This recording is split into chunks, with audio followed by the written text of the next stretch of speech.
Welcome to Two Way, everybody. Thank you for joining, whether you're watching on YouTube or on the Two Way platform. We're very grateful to you for making time. This is one of my favorite and least favorite topics, media bias. Paraphrase the political analyst Mark Twain, everybody talks about media bias, but nobody ever does anything about it. Although we do have some people here who do stuff about it. We're still gathering our panel, so I'm going to set things up while we wait for everybody else to join. You see here, though, with me now, two of the folks who are going to be talking about this. Drew Holden, author of the Holden Court newsletter on Substack, finest pun in all Substack naming history, according to many. Holden Court, and Eliana Johnson, editor-in-chief of the Washington Free Beacon. So here's how I view this. There's one group of Americans who say Donald Trump and the dominant media have defined deviancy down, that he does things that would normally be front page stories or national scandals, and they don't get covered at all because the press is inured now to his conduct. I largely agree with that.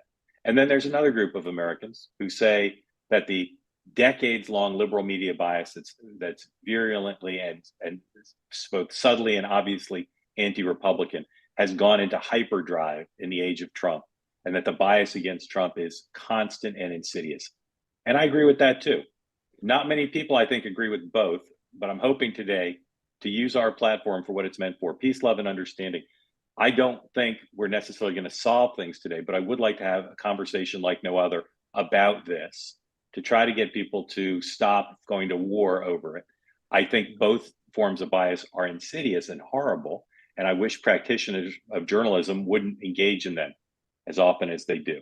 And so whether we find our way to some sort of best practices or recommendations today, I do not know. But what I would like is for people who believe only one of the two premises I set out, my goal is to have everybody leave believing both are true and both are big problems that the media must grapple with in a serious way that doesn't involve being in denial.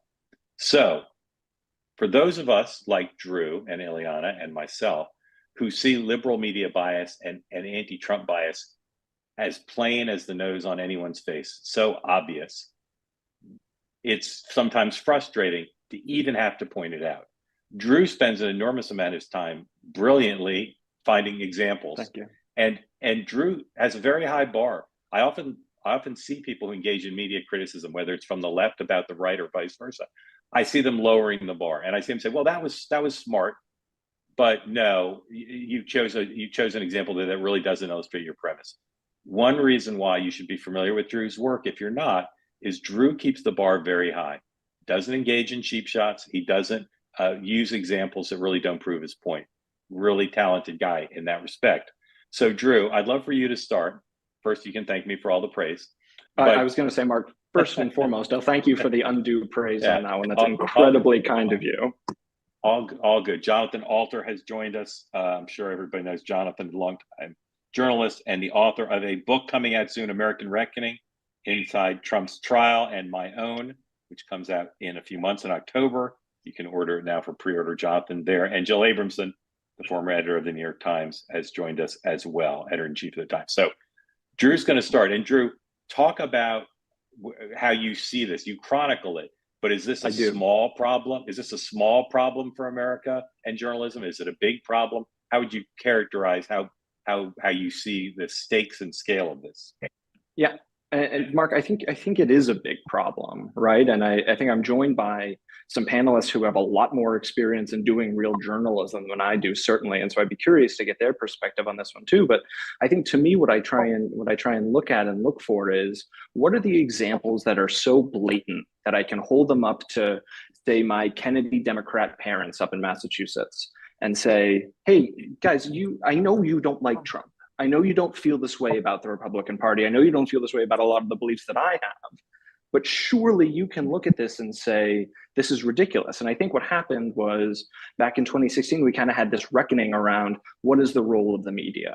And is the role of the media to be just the folks who bring us the news and the information? Or is there a more advocacy-driven role behind that? Is it imperative for the media to be defenders of democracy, to be defending the things that we all know and share and value? And I think that while the spirit of that sentiment, particularly as it intersects with Trump, has value, what it's led to and the bleed over that we're seeing is this kind of sometimes ridiculous anti-Trump bias. And I think that that's the sort of thing where a lot of people, even people who aren't, particularly interested in politics, they look at it and they say, man, I can't buy that. I can't believe that. And so what I try and do with the newsletter is hold up those really egregious examples, because you're right. I think the flip side to this is I don't think conservatives often do a very good job when it comes to media criticism. I think that unfortunately it's really easy to point at everything that exists from the media and say, oh, well, they're bad, they're biased, they're wrong. And I don't think that's fair either. And so what I try and do is kind of pluck these more egregious examples and say, hey, like, just set me straight, anyone out there. Does this make sense to you? And I hope by holding up that mirror, I can do a better job of, from one side of this media angle you talk about, of being able to show people, hey, there is something here that is a problem. Okay, so Jonathan Alter and Jill, I think you joined after I set out my two premises, so I want to repeat them. And some people joined late also on two-way and on YouTube. On the one hand, the press has fallen down on covering Donald Trump by defining deviancy down and failing to make front page stories and major cause celeb of things he does that are outrageous because they're so inured to them. And that's a problem, and that's a failure of journalism. That's one. And the other is a persistent anti-Trump bias, and in the current moment, a current pro-Harris bias, where they're treated completely unequally to a degree that favors Harris in a way that gets the vice president billions of dollars in free media that Trump does not get. So those are two things I believe. John Alter, do you believe both those things, or only one of them, or neither? No, I only believe one of them. I believe that there was a lot of defining deviancy down. I heard, this morning that Sean Spicer complaining that, if Trump had done something that Harris did or that the Democrats did, it would be front page news. But there's like literally thousands of examples of Trump getting away with stuff in the last 9 years that if it was done by a Democrat would be like banner headline. I mean, one example, because I was in the courtroom all 23 days for the Trump felony trial, he was held in contempt of court, all told on 10 counts in contempt. The idea of a former president of the United States being held in contempt of court, if it was anybody else, any other president, banner headlines. It wasn't even the biggest story of the day. So, I think there's been a tremendous amount of defining deviancy down as applied to Trump. I think most of the questions for Trump in these press conferences are bad. They're asked by reporters. Well, you couldn't hear them in the Mar-a-Lago one, but they seem to be bad. They're asked by reporters who are not doing just elementary fact checking and then following up when Trump lies. And that's their job. When the president says that, crime has skyrocketed under, when the former president says crime has skyrocketed under Biden and Harris, and when it's actually down by 7%, murders down by 13%, he needs to be corrected on that. So I think the basic problem is that reporters are normalizing Trump and they're not doing their assigned job to hold him accountable for the literally thousands of lies he tells. As far as the second point, just very quickly on Harris. Yeah. Look, the way the tone of press coverage works, and I started covering the media for Newsweek in the early 80s. So I've been at this a long time, this media criticism thing. The tone of press coverage follows the polls and the momentum. So when somebody is riding high, it's not laughably soft. That's just the nature of the beast, because unfortunately, I think this is a problem, but what we respond to in the media is political success. We judge politicians by how successful they are politically. And so we, instead of like kicking people when they're up and helping them when they're down, which is what we're supposed to be doing, we tend to boost the people who are already headed up, and then we kick the politicians who are on the way down. And that's what's going on right now. Harris hasn't made any political mistakes. So to try to pretend in the interest of fairness, balance, to dump on her when she hasn't done anything politically in the last 3 weeks that would merit that, I think is a mistake. As far as her not giving interviews, of course, that's a terrible, terrible problem that she's not giving interviews. My daughter, Charlotte Alter, wrote the cover story in Time magazine and she didn't even get an interview. That used to happen to me when I were at Newsweek cover stories back in the day. So it's hardly unprecedented, but she should make herself more accessible. The fact that she hasn't in the last 3 weeks is minor compared to the fact that Joe Biden has, and Jill can speak to this, did not give the New York Times a single interview in 4 years. The New York Times, a Democratic president, it was unconscionable. But it was very hard to complain about. And this, you can't complain about this either. And I do believe after the convention, she will start giving interviews, and that every time Republicans talk about this, they're just wasting their time. So, John, I want to ask you a follow-up, and then I want Eliana to critique what you said. I agree with you that press coverage often follows the polls, and that's a factor. But you're saying if you look at the totality of the word choices, the story placement, the feature stories in the last 3 weeks, that anti-Trump, pro-democratic bias played no role in the totality of that coverage? No role? Oh, no. There's definitely a role. The press is definitely supportive, broadly speaking. And I'm now mostly talking about the commentariat, because I do, No, so, I'm talking about the news pages of the major papers. The news pages. Okay. Even there, I do think that there's clearly, and has been for 10 years, there's a tilt against Trump. And you know why that is, Mark? Because you are allowed in a democratic society to be biased in favor of democracy. That's one bias that is perfectly acceptable. And it's like saying that, the Munich Post, where they ended up all going to the concentration camp, that they should have, had been even Steven between Hindenburg and Hitler. No, they were right. The guy who was threatening the Weimar Republic, who was threatening the continued existence of their democracy, deserved to be treated more harshly than the guy who wasn't. And that's what's been going on, and that's been proper. Okay. Eliana, what do you think of that last point? And anything else you'd like to add? Well, I think our focus is maybe a little bit too much on Trump. And the impact that Trump has had.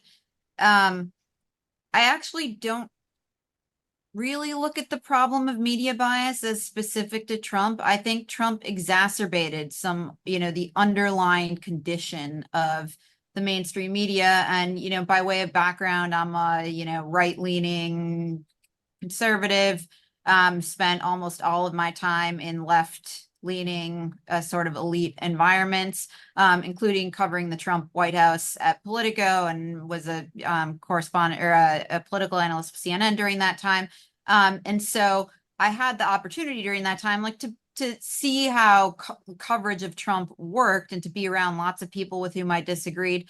But my sense is that when newsrooms are filled with people all of one political persuasion, regardless of Trump, the coverage is going to tilt a certain way, can't help but not, despite everybody's best efforts.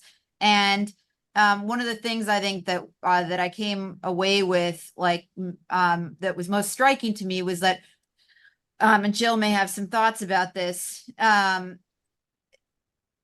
well, the New York Times and the Washington Post and the Associated Press, they're all supposed to be competing with each other. The reality in White House coverage is that all the White House correspondents and the congressional correspondents, it's a social club. You guys all travel together. You're on Air Force One together. You're taking foreign trips together. And it's very, very hard to do things differently. These people go to parties together. It is very social, and it produces a kind of groupthink that I think is very hard to differentiate oneself from. Now, Trump doesn't play no role in this. My sense was that Trump's attacks on the press, his effective political line of calling the press fake news, which conservatives love to talk about media bias, and Trump jumping on that and saying, I hate you guys, you're the enemy of the people, gave people, the Jim Acostas of the world, the Katie Turs of the world, it gave folks I think the White House press corps took the opportunity to drop the mask. where they had once felt they needed to at least pretend that they were even-handed, they stopped feeling the need because they took the view, I think that Jonathan articulated, was this guy's attacking us. We are the tribune of the people. And this isn't a fight between two political parties. This is a fight between democracy and an enemy of the democracy. And we have no responsibility to play it fair between the two people. And I think before that, there was at least like a sort of shame, pre-Trump. Now there really isn't any. Jill Abramson.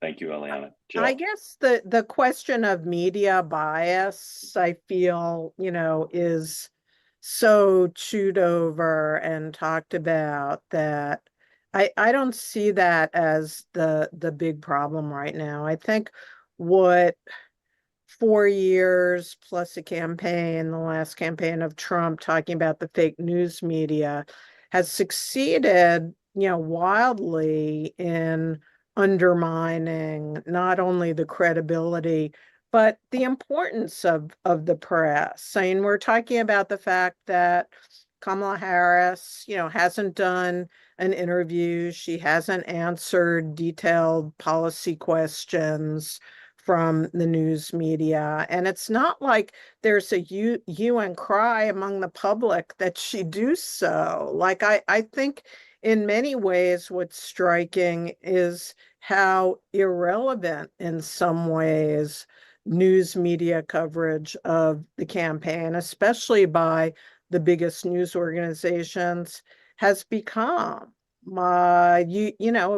live in, for a variety of technological and business reasons, the current atmosphere is one where the main, political candidates can just communicate with voters without the intermediating, influence or power of the news media. And I don't know, maybe that's healthy given all of the travails and problems that the press has had. What really, worries me and caused me to speak out before President Biden dropped out is I just think we have fallen down on the basic First Amendment duty of holding power accountable and bringing the public and voters crucial information that's vital for them to have in order to vote intelligently. And with Biden, that was obviously his decline, which now we know was obvious to so many people, but there was precious little really solid investigative reporting on that before. And now, I found it very annoying today to read a front page piece in the Times, my old paper, about how purposely vague Kamala Harris is. And it was covering that as if it was praiseworthy. It was saying, which is true, it's an effective strategy to not address fundamental questions from the press. And that's the reality of the media environment now. But I think it's a clarion call for good reporters and investigative reporters to dig. Like, Mark, we talked about this a little bit on two-way earlier. Why have we not read the definitive story of why Kamala Harris was anointed and why no one else got into the race when people like James Carville and others were calling for, essentially a new set of quickie primaries? I mean, all competition dropped away immediately, but that didn't happen spontaneously. And we have still not read what happened between Biden almost deciding to drop out and everyone getting behind Kamala. What made that happen? I want to read that story, and I haven't yet. So you catch I agree with that. So I want to do a few things. First, I'll remind everybody, if you want to get a question in or make a comment, please raise your hand. Remind you that this platform is for peace, love, and understanding. and communication and education, not for criticizing people or fighting unnecessarily. I want to poll the group just to kind of get a level set of where we are. Raise your hand, you four, if you agree that the public interest is not served by the defining deviancy down and Donald Trump being allowed to do and say things that other politicians wouldn't, that the press is inured to that, and that doesn't serve the public interest, that the bar should be higher for him. All right, so Drew agrees. I know John agrees because he already said. Ladies, do you agree with that? That the bar is lowered in a way? You don't agree, Eliana. Jill, do you agree with that? I don't entirely. I think there, I Okay. mean, how many places have we read about Trump's ridiculous comments about the Time magazine cover? I mean, you know, I don't think Well, he's but as John said, a president defies a gag order. A president is convicted and doesn't show any remorse. A president, insults the vice president, calls her stupid. I think if any other candidate did that, he's defying deviancy down. I guess I just feel like there's plenty of coverage. Oh, there is plenty. All right, so Can I just quickly the press doesn't have the power to do more than cover and editorialize. I mean, we can't remake Donald Trump, please. I'm with Jill. The problem is that with Trump is that Republican primary voters are fans of his and nominated him. But he is so exposed. There's nothing we don't know about this man. He has been thoroughly covered. Yeah, and So I think I'm not suggesting, just so I can clarify my point, Mark, just for a second. Yeah. I'm not suggesting that Donald Trump is undercovered. He's the most covered person in the history of American politics. It's when you think that, his helicopter ride, quote unquote, with Willie Brown, or, his crowd size nonsense is more important than, questioning him about whether he will pardon violent January 6th folks. Yeah. It's the emphasis. It's the fact that, and this is a very old problem with the American media.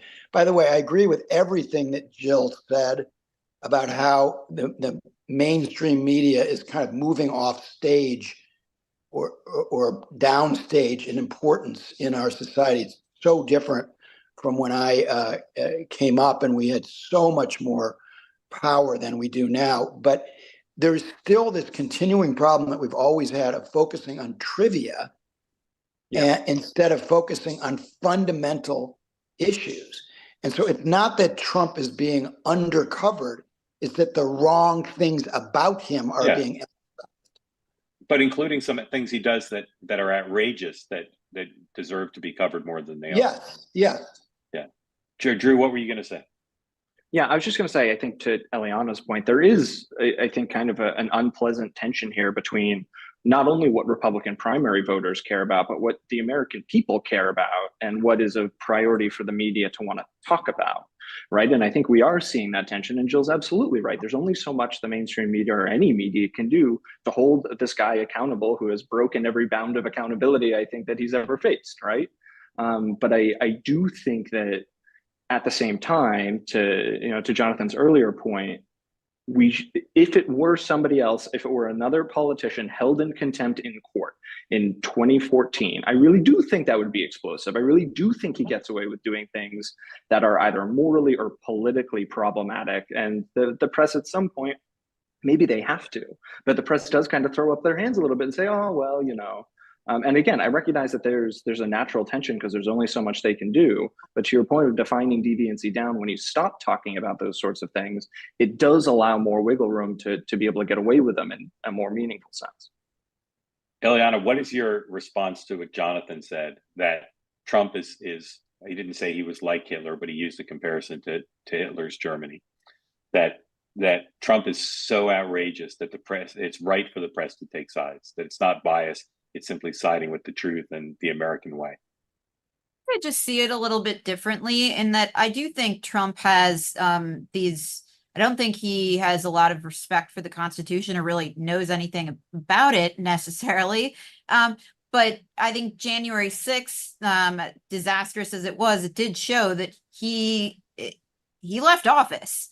Our system worked. So I don't actually see him as a threat to democracy because he was not able to stay in office. Look, I'm not praising it. I don't think anything he did was praiseworthy. I think it was very bad, but simply because of the system we have, I don't see him as a fundamental threat to democracy in the way I think a lot of left-wingers do. And on the other hand, I think there are lots of things related to the legal pursuit of Trump that are unprecedented and concerning to those on the right that I think tend to get short shrift in the mainstream media coverage that do raise alarms for conservatives. Eliana, I just got to jump in here because, first of all, you say left wingers, Judge Ludwig and Liz Cheney are hardly left wingers. And what they say with great evidence behind them is that just because the system worked on January 6th doesn't mean that it's going to work moving forward, where if he gets back into office with all of the authority that he has, protected by the Supreme Court's giving him impunity and immunity, so that he can really stretch the bounds of that Supreme Court decision and do a lot more of what he wants without feeling bound by anything. And then on top of that, totally but just to give you one more example that I think is an example of why I think some of the wrong things are being emphasized. So instead of reporting endlessly on childless cat ladies, people should be paying attention to the fact that J.D. Vance told George Stephanopoulos that if after they gutted the civil service, which is what Schedule F is, politicized the civil service, he said to Stephanopoulos, if the Supreme Court said, no, you can't do that, you cannot gut our civil service, that he would defy the Supreme Court the way Andrew Jackson said to Justice Taney, Justice Taney has made his decision, now let him enforce it. That was the example that JD used, defying the Supreme Court. Now that is a serious threat to our democracy. And to just be kind of cavalier about it and say, oh, the checks and balances will work. They won't get away with any of this stuff. I think, honestly, people who believe that have not been paying close enough attention.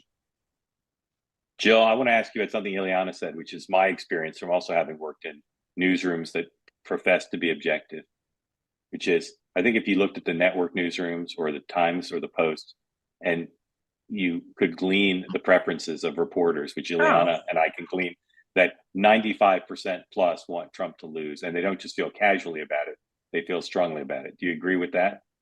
Oh, I mean, in terms of the way newsrooms vote, absolutely. I mean, I can remember, this is just an anecdote to illustrate your point, is at one of those bring your children to work days, when I was still editor of the Times, it was a presidential election year and we had a mock debate, and I invited, it was long enough ago that Elliot Spitzer played, I think, Al Gore, and Larry Kudlow played the Republican. And I was nervous because I had asked the kids, I said, I'm going to let you vote at the end of the debate.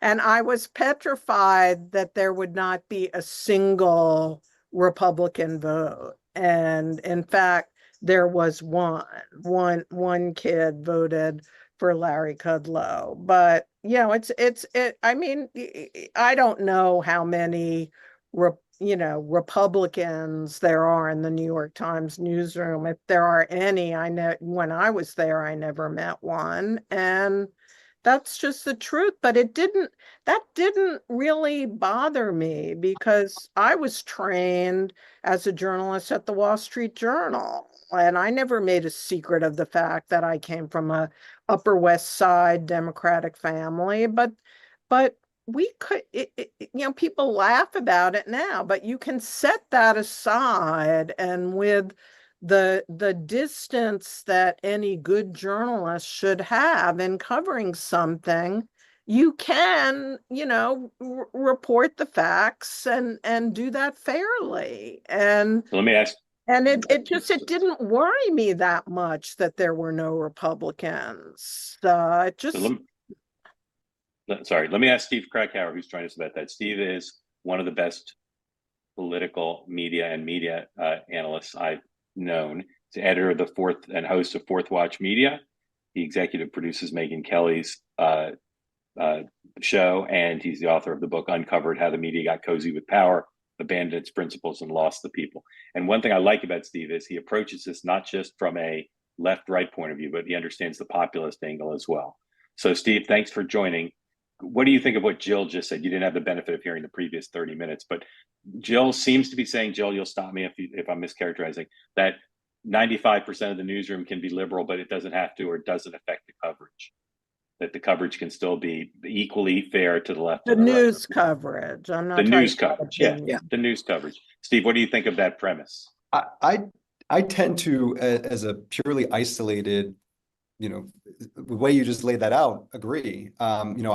Before I worked with Megyn Kelly and worked at The Blaze and some other outlets, I was at CNN for a few years, and pretty high up there, particularly in 2012 for that election cycle of Obama versus Romney. I would say I was in all of the meetings with the highest up political editors and executives at CNN, and I saw what I witnessed was people really trying their hardest not to tip the scales one way or the other, really making a strong effort to be as objective as possible, to not appear and to not actually be biased in the coverage that people saw. There were, it wasn't always perfect. There were some mistakes along the way.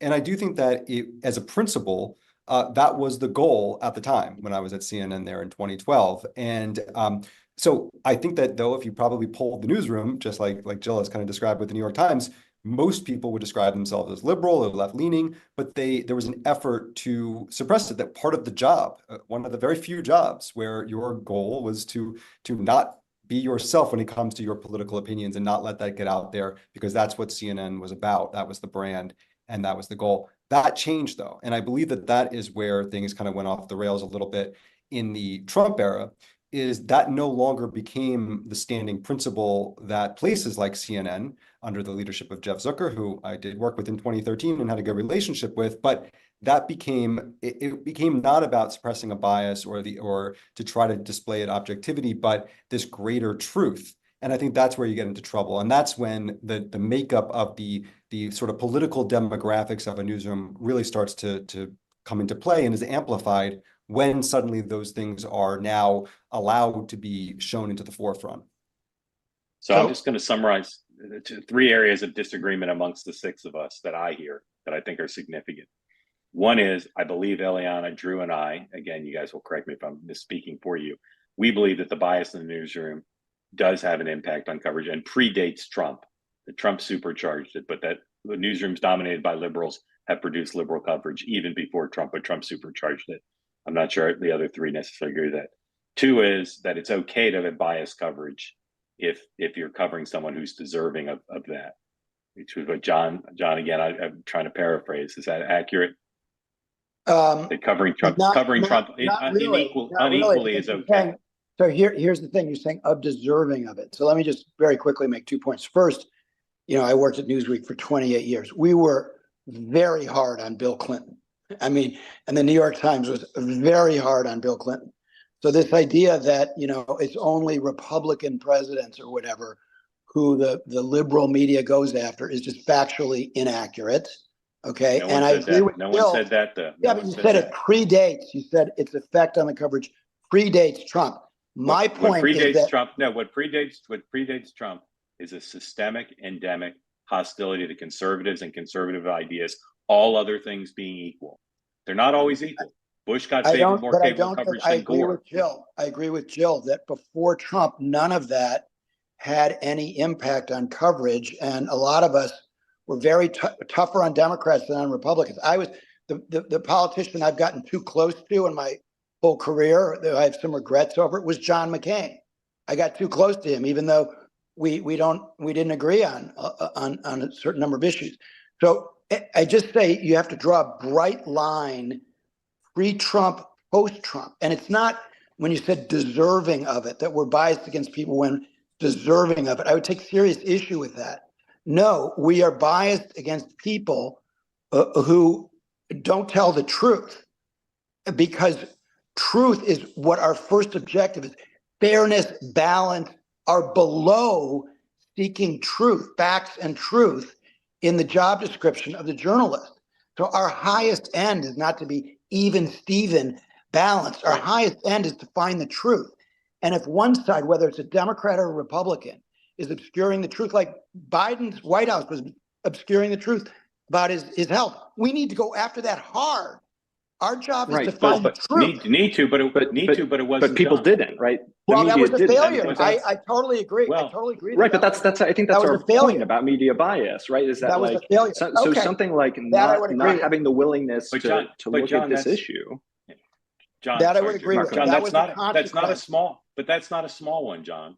And had that Yeah. been a Republican president, even now, if there were a Republican president, and they said, well, he didn't get out because he's suffering a loss of acuity. He got out because his polls were bad, and Nancy Pelosi thinks his campaign team is bad. Well, I'm not That sure you're fiction is right. First of maintained- all, I'm not sure you're right that he got out because of loss of acuity. So that you're right. We need more reporting on this. I've done some of it in my book, but you're right that we need to know more before we can make conclusions about what happened in this critical last 30 days. But I do think that when Reagan was president and there were questions about his mental acuity, and it turned out he did develop Alzheimer's late in his second term, the press again didn't do a good enough job of getting at that. But that's not because they were too conservative.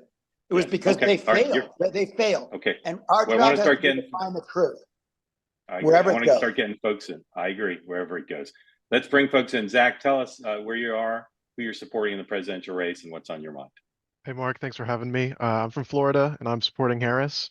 One comment and then one question. I'm a young guy, if it's not obvious, so correct me if I'm wrong, but this media bias thing, from my understanding, is a relatively new aspect to our politics.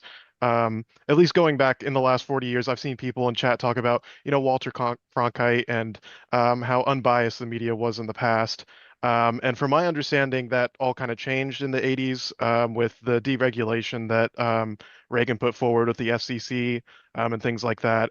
Kind of led to people saying like what John's saying about how, the news shouldn't just give, what this side is saying and what that side's saying.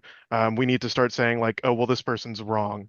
And then the question I have as a Harris supporter, I saw ProPublica release some of the training material for Project 2025. And I think the Harris team has kind of had a hard time defining what Project 2025 is. I'm wondering if that is something they might use to try and define what, they're going after with Project 2025. Eliana, you want to take that? I'm not actually familiar with the ProPublica story, but I can talk about Project 2025 more generally. My sense has been, I don't actually understand why Team Harris is talking about Project 2025. The number of Americans who are going to understand what that is and then what policies it entails, I think is minuscule. It is a think tank product that is totally an elite phenomenon, and it just seemed very misguided to me for them to focus on that. I'm speaking as a matter of politics, not as a matter of media. And we took note at the Free Beacon maybe 6 months ago when the Trump campaign sort of issued a shot across the bow to the Heritage Foundation, which was producing this, saying, hey, you guys don't speak to the for the campaign. So it's not really a clean shot. Now, Trump, of course, has completely thrown them under the bus because he does not like people. He doesn't like to sign a off-brand MAGA hat. He does not like people claiming to represent him or profiting off or riding his coattails in any way. And so it seems to me like this is not going to catch on. Okay, as Eliana, a thank you. major Jill? line of attack. I Yes, just, I don't buy for a minute that Trump has actually thrown it all under the bus. Let's remember that the Heritage Foundation, working with Leonard Leo, came up with the list that in fact Trump adhered to faithfully in choosing his right-wing Supreme Court justices. So the influence of the Heritage Foundation was huge in Trump's first term. And I get that he doesn't want it to look like he's taking his whole agenda from, a right-wing think tank and not coming up with policy himself. But I don't believe for a minute, I think the content of Project 2025, which I've actually read and looked at, will be close if he wins the election to the agenda that he pursues in the White House. So Let's I agree with you politically that as shorthand for evil, I'm not sure it resonates with most voters, but in fact, I think it's important. As best we can, let's take questions and answers to the topic of media coverage. Zach, thank you for the question. Vicky, join in, tell us where you're calling from, who you support, and what's on your mind. I'm calling from New York City because of a long history of living here. I'm an anti-Trumper, so I'm going to be supporting Harris by default. I wanted to raise a question that has been left unsaid this morning in your morning talk and throughout this. We talked about the mainstream media, and you talked about the Post and the Washington Post, New York Times, et cetera, et cetera. And the main cable stations like CNN and so on. But Fox News has a tremendous audience, and they do not consider themselves the mainstream media, but in fact, they are mainstream for a certain part of our population in the US. Some people only watch Fox News. And I would say that they are not unbiased. And going back to Jonathan Alter's discussion about going after the truth, how do you all look at sort of that in the bigger scheme of things, of that, especially when Trump came into power and Fox and so on started following him, that all of the media outlets started to adjust to try to get some perspective on what's happening in our political world? Yep. Vicky, thank you. So Drew, I get this question all the time, as do you. Yep. What does it matter if some of the media is biased for the Democrats when there are now organs on the right, including Fox with a big reach, that equalize it out? What's your answer to that? Yeah, I think it's probably two things, Mark. The first is that, Vicky, I think I'm sympathetic to your point about the bias needs to matter across the board, right? But I think one of the things that Fox does a pretty good job about is they recognize their own biases, right? They've always framed themselves as a conservative outlet. They were a response to the mainstream media, the corporate press, what have you. And I think one of the things and so I think that's one, just from a framing perspective, I think that's important. Two, and I think, you make a good point in terms of their viewership, right? And their coverage, the amount of readers they have. But I do think it's important to set in perspective that Fox News is one outlet amid a universe, a sea of what I'll call the corporate press here, of mainstream outlets who have a leftward bias and a leftward tilt. And so I have a really hard time when it comes to just what the landscape looks like saying, Fox News is the problem. They're the issue here. Because I think, again, they were there to serve an important role that was vacated by, I think, a lot of the corporate outlets. They're serving the interests of people who don't see the world exactly the way that a New York Times or a Washington Post does. And I think that there's value there in providing that broader conversation. And they're often faced on every single side by every other outlet who doesn't agree with them to provide whatever context or information they need to. So yes, I'll concede your point that it's important that we focus on bias, generally speaking, but I don't think we should be slicing off various sectors of a responsorial sort of media as the more fundamental problem. Hey, and what about things like Dominion and the January 6th? Yep. Sorry, I'm not sure what you mean. Good question.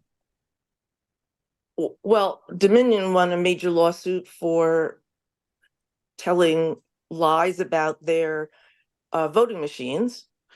And What's the we have what's the Vicky? Just ask your question if you would.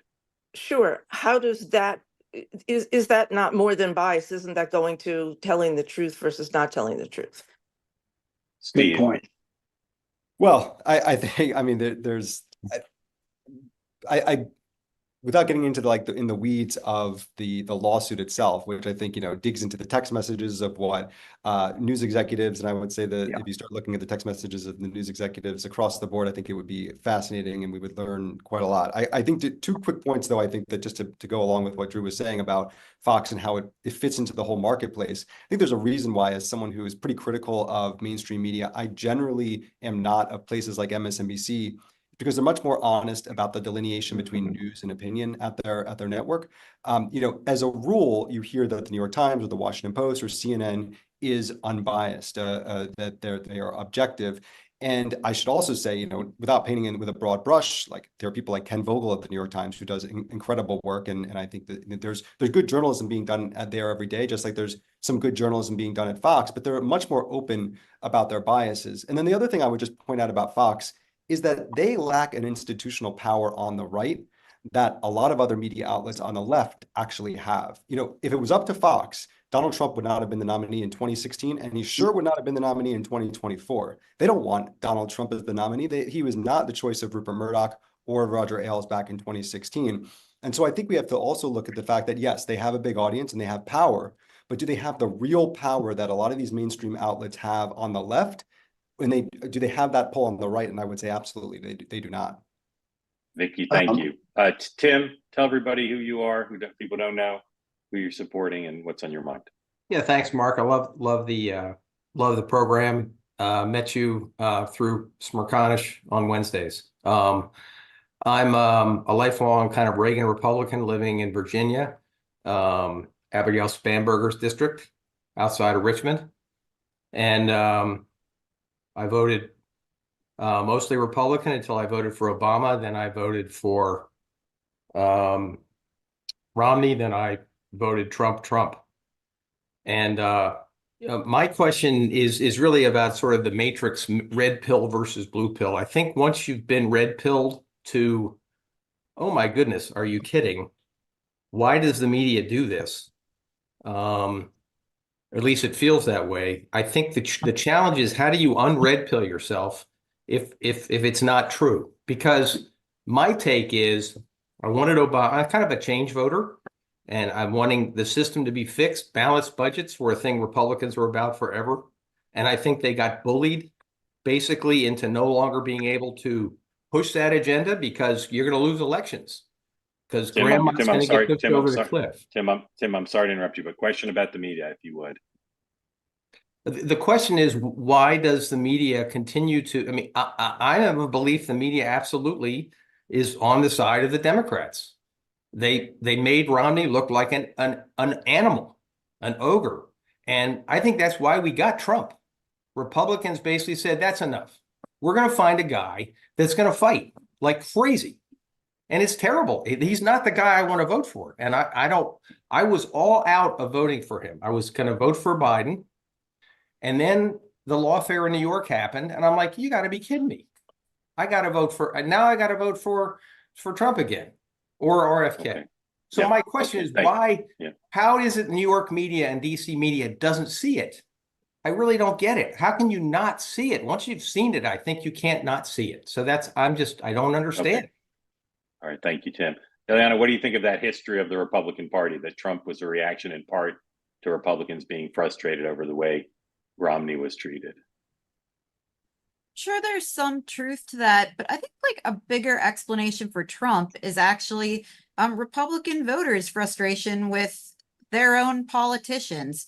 Trump challenged the Mitch McConnells and the Paul Ryans of the world. I covered those guys. Their big issues were tax cuts and entitlement reform. And, we need, Marco Rubio and Paul Ryan wanted immigration reform. Trump flipped Trump ran against them on all of those issues. And my sense was that he was a response to frustration among Republican voters that their elected leaders, the elites in their own party, did not understand them. And they wanted to give a giant middle finger to them more than to the media bias. But also my sense with Trump is that he sort of talks more like regular people do. And I thought this actually, I'm sorry, I'm sure I will offend people on this call. When he said in that first debate with Megyn, like Rosie O'Donnell's a fat pig, it was striking and a great way to get attention. I thought, you know what, like probably a lot of Americans talk like that in their house. And I still think that when he says Kamala Harris is stupid and this and that, like that actually is the way people talk. And I think there's something attention getting and refreshing about that, where he wasn't talking like Paul Ryan. One random comment about Fox that I think is sometimes overlooked is the imbalance, I think, between the New York Times and the Washington Post and the Wall Street Journal and the outlets on the left and what we have on the right is that those outlets break news. They do real reporting. Fox News, whatever it is, like does not do a lot of news breaking and real reporting. And like that stuff matters. Where outlets choose to focus their reportorial resources matters hugely. And the right doesn't do a whole lot of that. Yep, I think, good and I think point. it's gonna be- Question from my colleague, Lauren Leader. Lauren. Yeah, well, hi everyone. Thanks. Great conversation. I just wanted to, I guess I've been surprised a little bit that we haven't talked more about the impact of social media and paywalls and the just sort of financial reality of what's happened in old school media in terms of like their ability to cover it, break, go deep, just so much of a less deep bench everywhere, local news as well, that's been hollowed out. And then just how much the social media is dominating primary news coverage. And I was surprised that nobody really delved into that thing because I think it has a much bigger impact on all of these things than we would like it to have. And I just wanted to add one other thing about the imbalanced coverage. I mean, the big story that nobody has mentioned here today is that we still, fine, Biden, we still haven't gotten any real medical report on the assassination attempt against Trump, nor have we heard from the doctors who treated him. So there's lots of examples on both sides, but, maybe to Jill, and especially because having come from the Times, how much does the social media world and the sort of paywalling of news change a lot of these factors? I mean, the answer is profoundly, because the paywall, even one as successful as the New York Times has been, it's still, limit it. You're not reaching, the broad universe of voters. Your audience is defined by the people who are paying for digital subscriptions to the Times. And so that, of course, like the fact that the Times's audience is largely bi-coastal and liberal, affected news coverage. I think that is just a fact, even if it's an uncomfortable fact, and changed the character of the news report a lot. I also think I was going to say this earlier, but I didn't want to take us on a social media tangent. But I think when we're talking about when did we first detect overt bias, when I was still managing the Times newsroom, I was in the top jobs when social media became so prevalent, and when the whole trend towards individual news reporters branding themselves became pervasive. And on social media, many reporters were going way beyond what they would write in their edited news stories and were expressing themselves in a more personal and sometimes partisan way. And I tried mightily, but I think unsuccessfully, to say you can't be doing that. Like when you're speaking as the New York Times, and it should be the same standard for news stories as you have on your social media feeds. But that that became a laughable goal. And so I think that that's another effect. I mean, the financial effect of social media, we could spend 2 full hours on for sure. And you're very right to bring it up. But it changed the nature of news organizations and their relationship to their paying audiences for sure. And if you wanted to get the most clicks from your readers and your audience, you gave them in general more news that they would tend to feel they agreed with and that reflected their political outlook. But can I just say one other area of social media? I think that's huge. Yeah, another one I think is the feedback mechanism that you get from social media that never existed before. If you wanted to, write a letter to the editor or send a letter to your local TV station, people would read it. Maybe they would have some feedback, and then there became emails. All of that was private. The fact that feedback is now public. For my book, I interviewed Sharon Waxman, who's the founder of The Wrap, was at New York Times for a long time. And she told me, and I think that this is pervasive in the industry, that she's seen reporters change the way they cover a story or not cover a story at all for fear of what might happen on social media over their coverage of the story. And I think that is just a small example of a way a negative feedback can affect coverage, and even a way positive feedback can affect coverage when you get it on social media when you're a journalist. Steve, I think that was a factor in the lack of coverage of Biden's decline. If you 100%. wrote about that, you got a social media like thumbs down. Yeah. That's a terrible thing. I mean, keeping these guardrails up for straight news reporters is really important, and protecting them from the mob, but also making sure that they aren't expressing their biases on a particular story when they're straight news reporters. I just wanted to, and I say that as a columnist, commentator type. There should be luck a to wall. anyone who runs the newsroom. Yeah, I know trying to it's do hard. that. You're right. It's really hard. Good Super luck. hard to do that because you do have these, these activists sometimes who are cloaked as journalists, and that's a problem.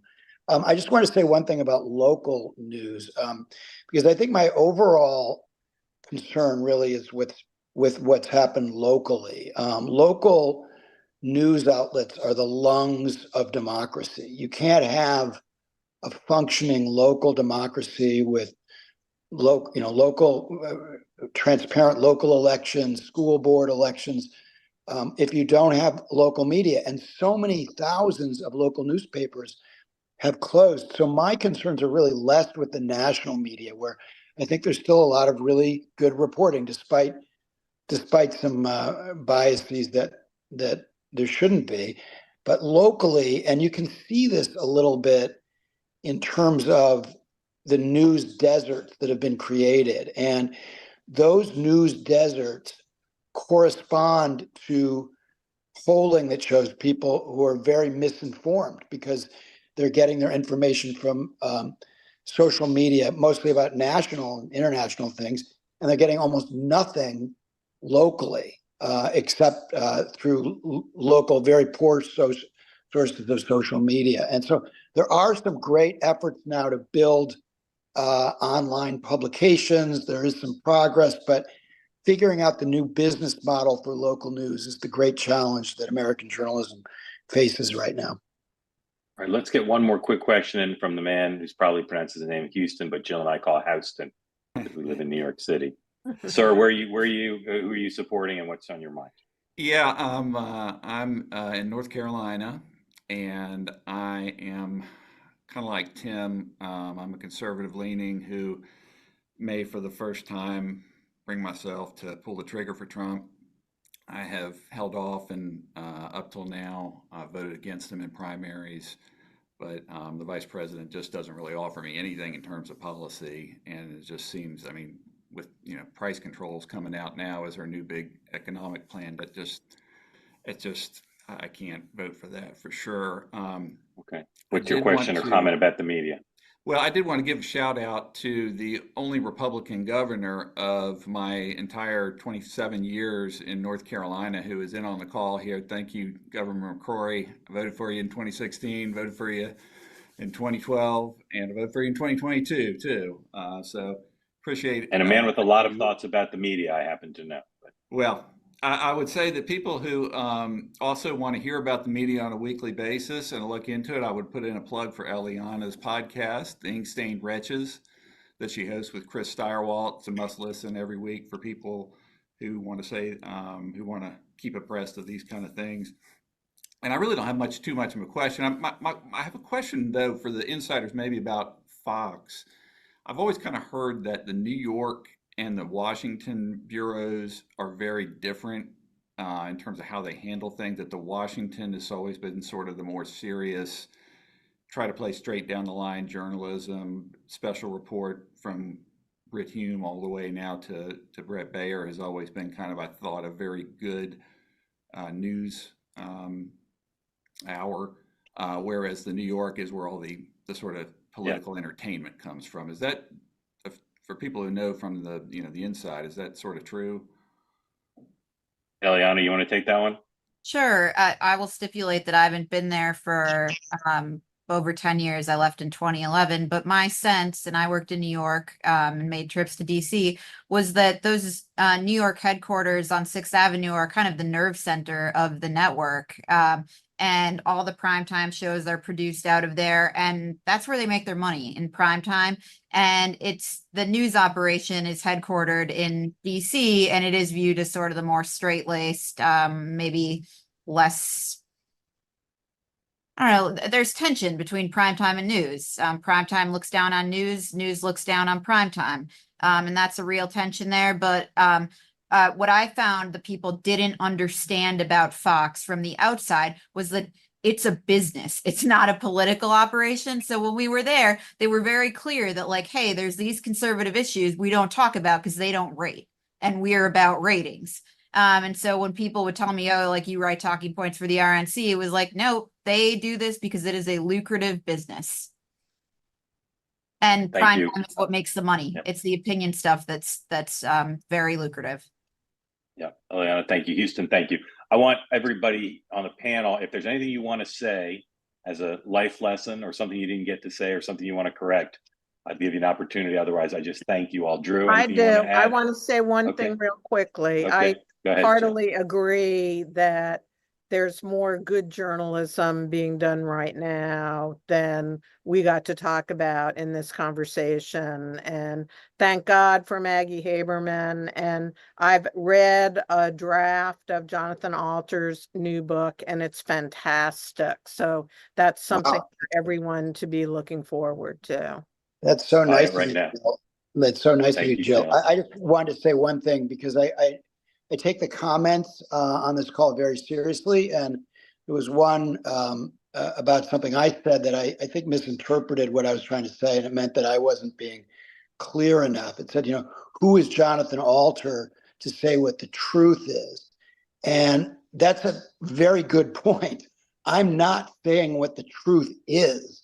What I'm saying is that our goal in journalism is to obtain the most fact-based, easily obtainable version of the truth. Nobody has a monopoly on truth. Nobody knows the truth. And I'm very skeptical of people who claim that they always know the truth. But our job is to use our digging and our journalistic skills and our reverence for fact to lead to some approximation of the truth. And that's why the lying sets me off so much. And I think this goes to why Trump is in his own category. And it comes back to the lying, because we are in the truth searching business. So when a politician in either party comes along and is just a fire hose of misinformation, I think there were 67 in the factual mistakes that he made, untruths in just the Elon Musk call, and then more than 30,000 that were documented in a non-partisan way, lies that were documented when he was president. This is why I hope I'm clear, is not about D's and R's for me. I'm very conservative on certain issues. I'm like a Judge Ludwig guy, or a Liz Cheney person. This is about the truth and the Constitution. And I hope that we can keep focused on that. I'm only sorry that Drew and I didn't get to ask you about your outrage over Joe Biden's lies, which we didn't. I was just going to say, even before we get to the lies, I would love to see some of that good journalism and some of that energy about finding the truth directed to the cognitive abilities of President Biden at the end. I totally agree with Jill that there's great journalism going on. We also had months or maybe years of a president who I think very obviously did not have the mental capabilities to execute the duties of that responsibility. That's enormously alarming. And that's the sort of thing that I think journalists and hard-hitting, important journalism should be very much directed at, less about how many lies Donald Trump tells in a Truth Social post. You're stating that as a fact when journalists go, no, that's something we need to know more about, but we're not ready to draw that conclusion because there is contrary evidence. For instance, the 49-minute press conference that he held after the NATO summit a few weeks ago, where he had total command of subtle foreign policy issues far beyond Donald Trump's capacity or many, many other people's capacity to do. So he's like a lot of older people where he has good days and bad days. And I was strongly in favor of him getting out of the race. Thought for years that he should not have been a candidate for re-election. But the conclusion that you just drew is what I think those of us in our business are, arguing against. Like, you can't conclude that he was senile. We don't have enough evidence for that conclusion. And that's the sort of thing we need to be careful about. The idea that he lied 30,000 times during his presidency sounds a lot like a conclusion that I would love for actually anyone who's intellectually curious to go dig into what the Washington Post. Yeah, everyone should go. It's actually available still. The archive is available at the Washington Post. You can go and look for it for yourself. It doesn't exist the Biden administration because they decided to shut that down during this year, but you can actually go and look and decide for yourself whether those are actually lies. But I think actually the one point I wanted to make is that this is good, whether it's in the industry, whether it's outside the industry. I think curiosity is one of the things that's missing the most in the media these days. And I think having dialogues and having discussions is the only way we get out of it. So thank you, Steve. Eliana, you want to say anything else? I guess the one thing, to go back to the beginning, we were talking about, like, does it matter that newsrooms are filled with people of one political persuasion? And Jill mentioned something that, well, everyone can conduct themselves professionally and aspire to, and you mentioned you worked with a lot of people at times who do that. I totally agree with that. Nonetheless, there was a period, like in 2014, I joined Politico in 2016, when newsrooms aspired to diversify themselves intellectually. Why did they do that? I think they did so based on the belief that people of differing political ideologies actually brought different sorts of reporting to the table.